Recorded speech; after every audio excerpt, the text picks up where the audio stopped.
E aí, tudo bem? Olha, imagina só a cena. Chega um comunicado oficial, um aviso de que a sua empresa pode ser excluída do Simples Nacional. Dá um frio na espinha, né? Pois é, isso tem acontecido com muita gente. Mas calma, se esse é o seu caso, respira fundo, porque a ideia aqui é justamente mostrar o passo a passo para resolver essa situação. Então, o que é esse tal de termo de exclusão? Pensa nele como um verdadeiro sinal vermelho. É o fisco batendo na porta e dizendo: olha, encontramos umas dívidas aqui e isso põe em risco todos os benefícios do Simples Nacional. Mas, ó, não é para se desesperar. Não é o fim da linha e o mais importante: existe um plano, um caminho claro para resolver isso. É isso mesmo. A vaga da empresa no Simples Nacional está literalmente em jogo. Mas a boa notícia, e sempre tem uma, é que tem jeito de reverter. Existe um passo a passo bem definido, e a gente vai passar por cada etapa juntinho aqui para não restar dúvida de como agir. Então, o que a gente vai ver? Primeiro, vamos decifrar essa notificação. Depois, o plano de ataque dos 30 dias. O que acontece depois do prazo, como voltar para o regime, se for o caso. E, ó, uma parte crucial, a complexidade escondida das dívidas. E para fechar, um checklist para ninguém se perder. Bora lá? Ok, vamos começar pelo começo, né? O que é, na prática, esse tal de termo de exclusão? Porque entender de verdade o que esse papel significa, bom, esse é o primeiro passo para não dar nenhum tiro no pé. Traduzindo em bom português, é um aviso oficial que diz basicamente o seguinte: ei, sua empresa tem pendências. Se nada for feito a respeito, a partir do dia 1º de janeiro do ano que vem, ela está fora do Simples Nacional. Simples assim. É um recado direto, com data e hora marcadas. Beleza. A primeira missão, então, é vestir o chapéu de detetive. Sabe por quê? Porque junto com o termo de exclusão vem um documento-chave, o relatório de pendências.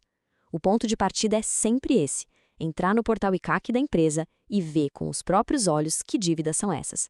É um mapa do problema. Sem isso, qualquer ação é um tiro no escuro. Certo, agora que a gente já sabe o que procurar, vamos falar do fator mais crítico de todos: o tempo. O relógio está correndo.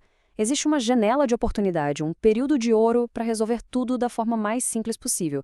E adianto, essa janela é bem curta.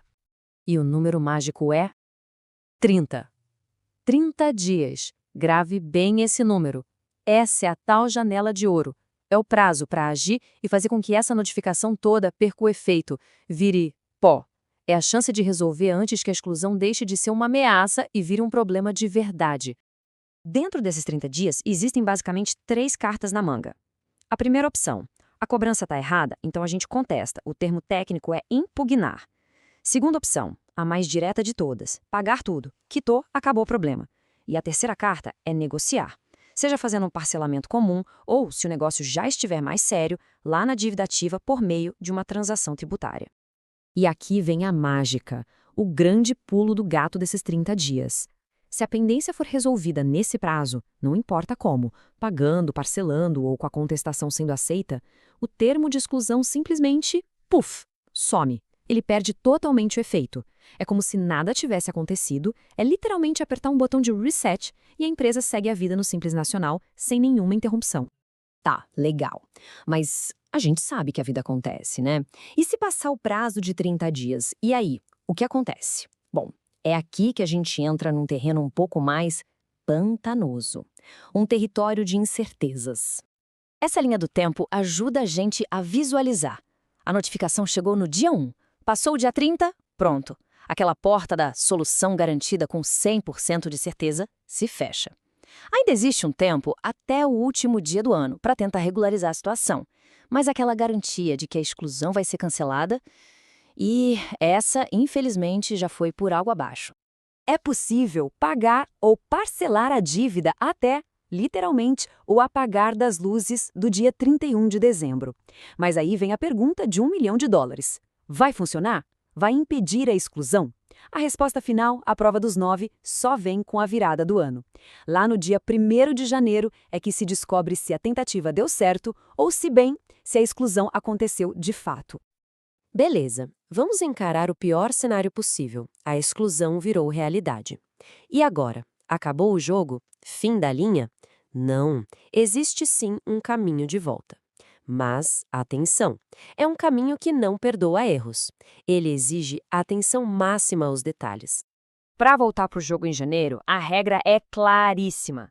A empresa precisa estar com a ficha, 100% limpa. E aqui um alerta gigante. Não basta quitar só aquela dívida que causou a exclusão, não. Tem que zerar tudo. Todas as pendências, inclusive qualquer outra que tenha surgido no meio do caminho. A palavra de ordem é regularidade fiscal completa. Agora, a gente precisa falar de um detalhe que é uma verdadeira casca de banana. É aquele tipo de coisa que derruba muita gente na hora de tentar voltar para o simples. É um ponto um pouco mais técnico, eu sei, mas entender isso pode ser a diferença entre conseguir voltar ou não. Olha só qual é o pulo do gato. O Simples Nacional, como o nome diz, simplifica, juntando vários impostos numa guia só. Mas esses impostos, eles não perdem a nacionalidade deles. Dá uma olhada aí.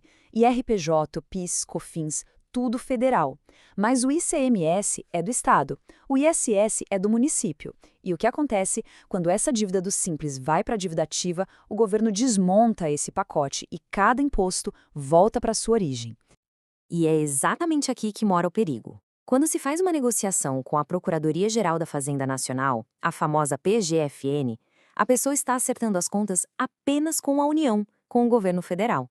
Aquela parte da dívida que é o ICMS continua lá, pendente com o Estado. E a parte do ISS, pendente com o município.